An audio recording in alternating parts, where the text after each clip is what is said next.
back, everybody. This is episode 4 of the Joe Painting Smash series. We're filling out our roster week by week, and this week is Ness from the series. I think it was Earthbound, but I think the series was kind of equally called Mother. I don't know. I looked into it a little bit, but my first intro to Ness was through Smash Bros.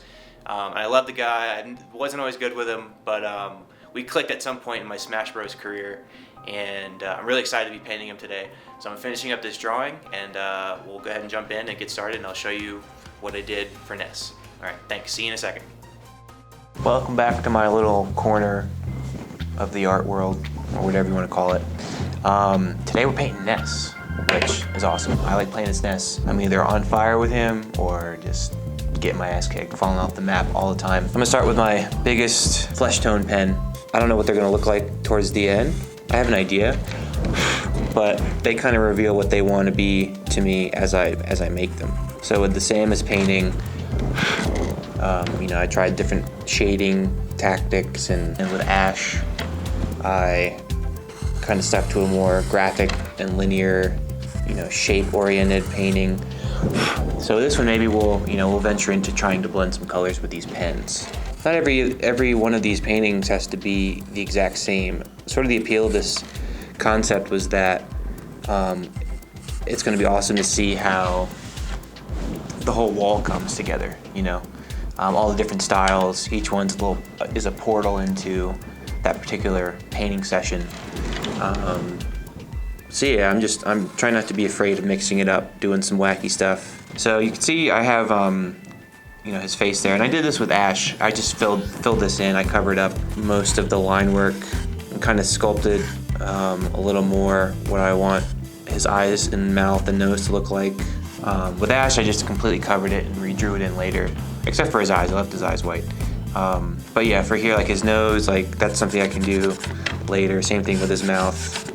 That's a funny face. Yeah, but right now I'm just getting these base colors down. That's the largest part of this work is just filling in these spaces, creating a foundation, and then later on down the road build even more color. In preparation for this, I was watching the final boss fight in Earthbound, which is Ness's game. I'm just kind of reading up on it.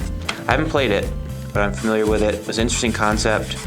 Not a huge fan of turn-based games, but I feel like that was an era where they really were successful and fun. Yeah, that whole Mother series that Ness and Lucas and all their friends, Mr. Saturn, that whole series that they're from is pretty trippy. It's a pretty out there concept for what I would anticipate as a Nintendo game. I'll let that do its thing. He's got a red hat with a blue brim. Get started on the red.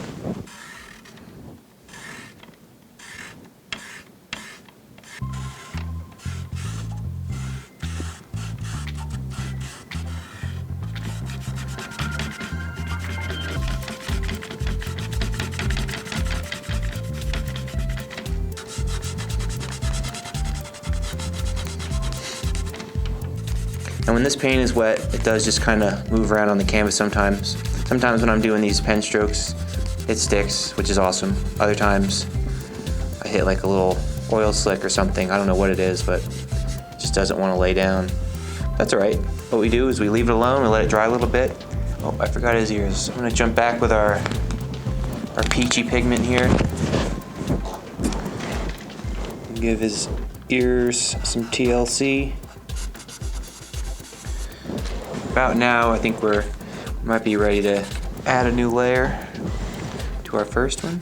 So you can see the difference there as you layer up. And we did we dressed this in the Yoshi painting too. I kind of used that to my advantage. But that was more appropriate for white. That's not really a peach color I like, so I wouldn't really use that as a shade of the skin tone. So we're just gonna go ahead and fill this in, peach keen, pretty splotchy. Which is to be expected when you're applying a white-based color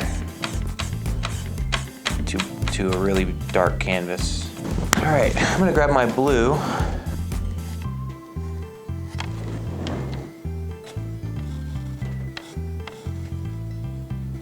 Again, these, If you have, you know, multiple sizes of the same color, you know, you don't have to risk, you know, blotching up this corner. It's a nice sharp edge there that we want.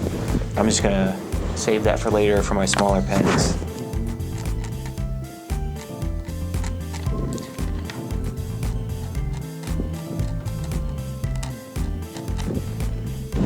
So his top stripe is blue. I'm just gonna start walking that in there. And it looks like this size pen is gonna do the trick even for our smallest areas. So I'm just outlining them first while the tip of my pen continues to saturate with the blue ink, the blue paint rather.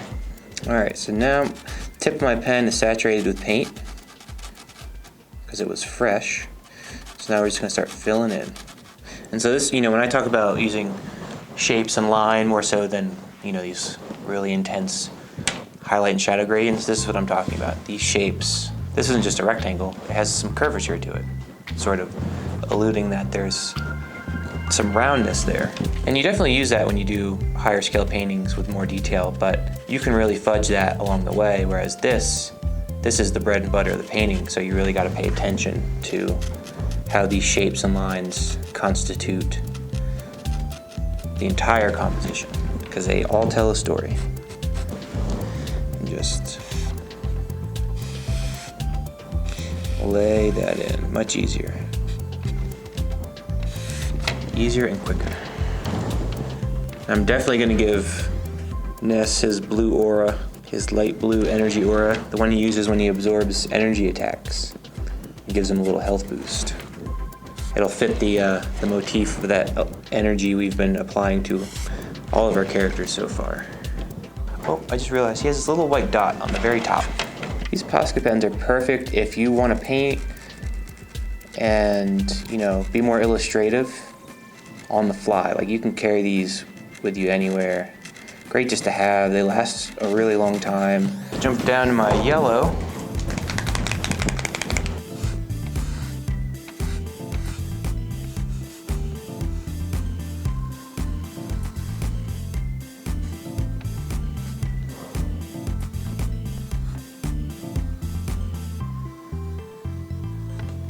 Ness.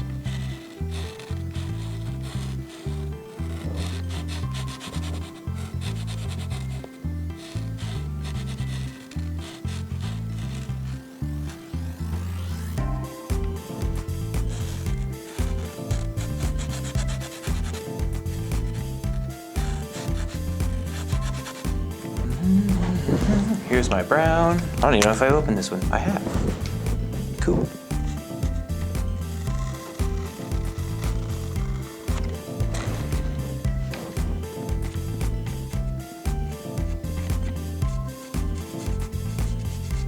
He has these little silver belt buckles here. We'll add those later. Those will be embellishments. We'll just, once everything's all said and done, just draw them right over top of everything.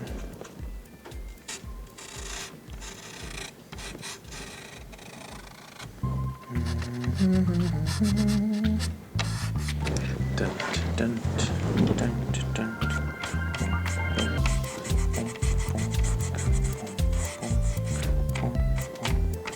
I'm gonna go ahead and start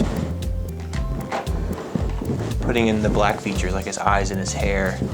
I'm gonna close in on these eyes a little bit. These don't have to be, make them a little smaller, let them dry a bit. But what I'm gonna do is I'm gonna come back in with my black pen and then sculpt it outwards. Get that nice, perfect oval shape. He's got a little bit of blue in the bottom of his eyes. I'm gonna go ahead up here and sculpt out this hair. Cool. And then same thing on the side here.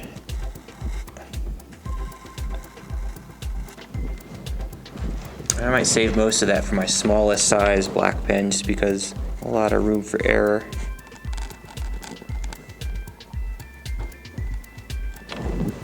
Okay. Cool. So I'm gonna go to my middle black and work on these eyes here.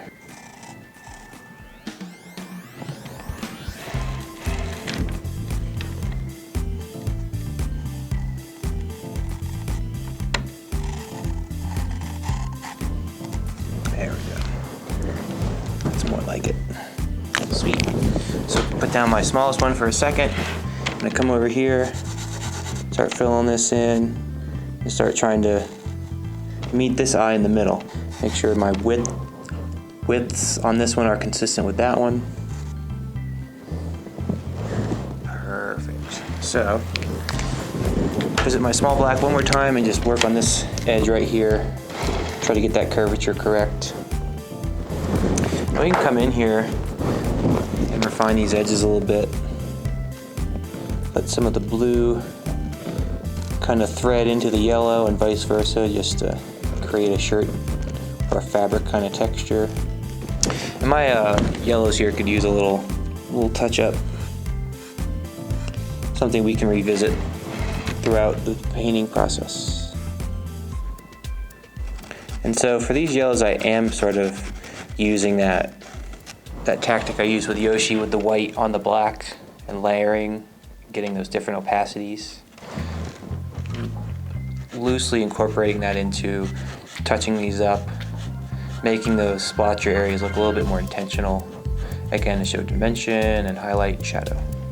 I'm gonna take my little white pen and just kind of very gently kind of walk in some highlights into his hair. And up here in his hat, I'm going to, here's like, you know, the sections of the hat where they're sewn together and whatnot. Just kind of gonna create those little divisions. He's got some nice stitching. It curves up towards the top of this little button. And I'm not worried about, this is just the first coat, because then I'm gonna come back in with my black, because he has some dips and dives in there that really, those are like the seams where that thread has pulled that fabric down and created those little ridges and peaks and valleys and stuff. Grabbing my small black, I'm gonna drag my pen so it slides across the canvas rather than doing it straight up and that tip just kind of skipping from texture to texture, because that's how you get little splatters. And so I'm gonna give him this nice little outline under the, right where the edge of his hat meets his head and everything else.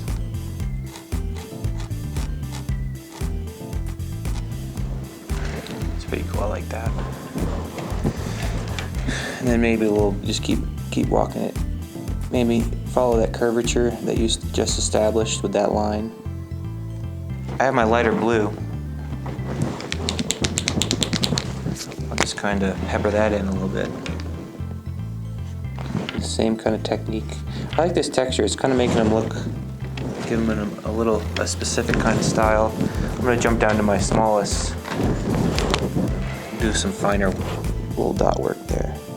I'm going to do my middle peach and just kind of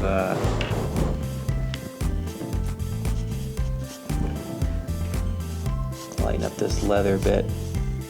Kind of give it the darker brown edges. I'll grab my big brown here and just kind of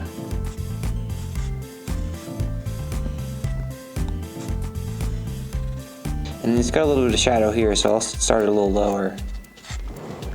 Yeah, just bring it on down. Same deal. Kind of borrow some brown here. Ooh. So next thing I'm gonna do is take my light blue. Nice. I like that. This blue, once I do it layered up a little more, the blue will contrast real nice with his red hat. And as always, if you have multiple size pens, don't worry about trying to tackle these really finer nooks and crannies with the bigger ones. Take the time to switch pens, unlike what I'm doing. All right. And these little areas down here, that's his arm, so I'm gonna apply that same skin tone down there in a minute.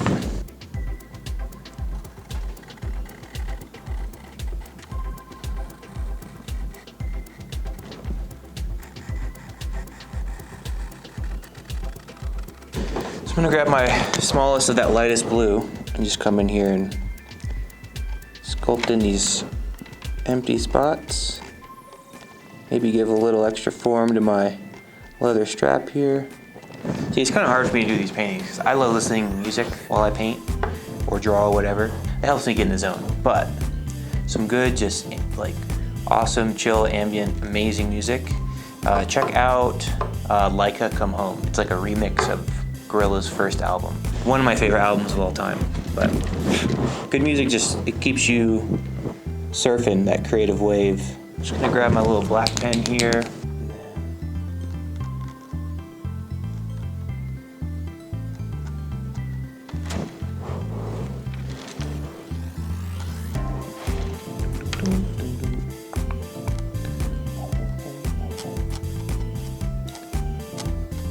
And then his nose is about here. He just has this little... I might try something where I come back in after that black dries. Just do like one layer of the skin tone over it. And it might, you know, shine through just enough so we get that very subtle, you know, shade of that peach. And that way it's just not a, you know, harsh black paint. And then his smile. I'm gonna put one there. I'm gonna put one there, and it crests about there. So yeah, let's go for it.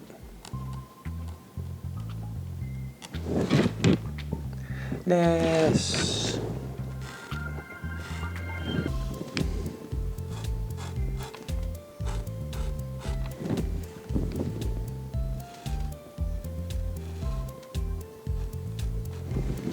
One buckle. And I'll use black in a second to really kind of help that pop out. And that's what I'm going to work on now. I'm just going to go around with my very fine point black and see where I can help this, you know, this painting stand out.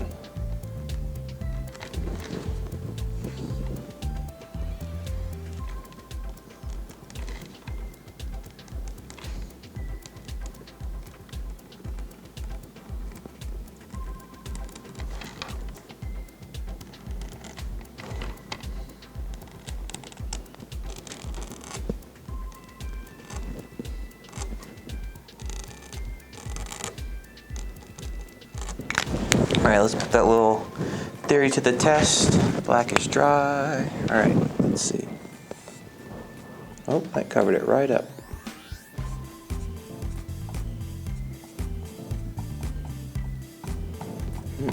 I'll come back to that. I gotta think about how I best want to do that. In the meantime, we'll go up to Ness's eyes, because they're not just black eyes. He has these...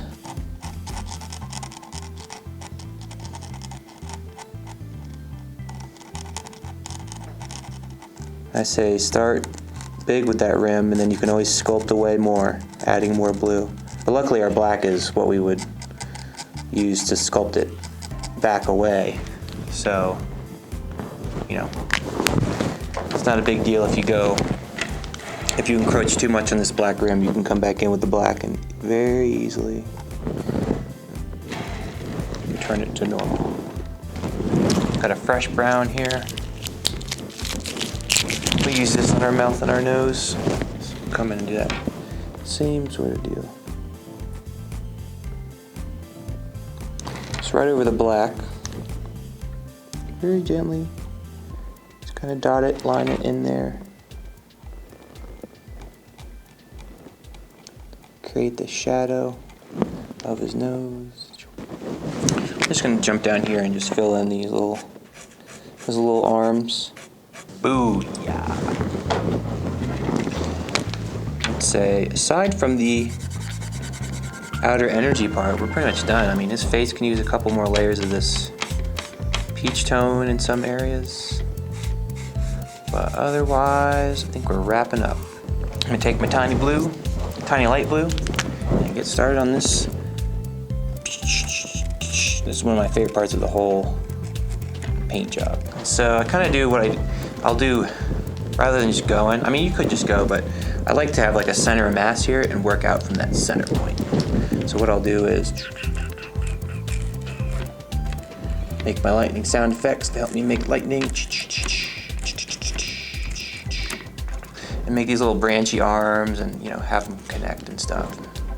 Just kind of show that Ness's energy is flowing. And adding the little dots in here helps. It's kind of like glue, creating these little focal points that help the lightning kind of sit without drawing attention to too many of the imperfections. gonna do some yellow and come in with that. I wouldn't say, don't go as magnanimous as you did with the blue, because I want that to be the leader. I'd say about 2/3 blue lightning, 1/3 of it yellow lightning. Just kind of pepper that in. Maybe what you could do is, instead of doing blue dots, you do yellow dots. Jumping back to my blue, put the yellow in my handy dandy Hawaiian pocket. Really just pretend you're Zeus and just like you're throwing lightning bolts. And you get to choose what they look like. The goal is to have people around you hear you from the other room going. Alright, blue down, yellow. And same drill, except this time we're coming in from the outside. I'm gonna get some green, some like cool little pastel green and pink in there maybe. Just real light though, just maybe as dots. Maybe come in like that with the yellow. Yeah, like that. So do what I just did with the yellow, just dragging it from the edge and pulling up, creating nice little wisps. And maybe on this side we'll do pink. Why? Because we can.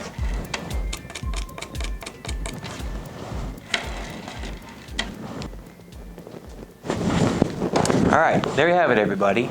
Ness from Earthbound and Super Smash Bros. Yeah, but thank you for joining me, and stay tuned for next week's episode, and we will see who's next on the roster.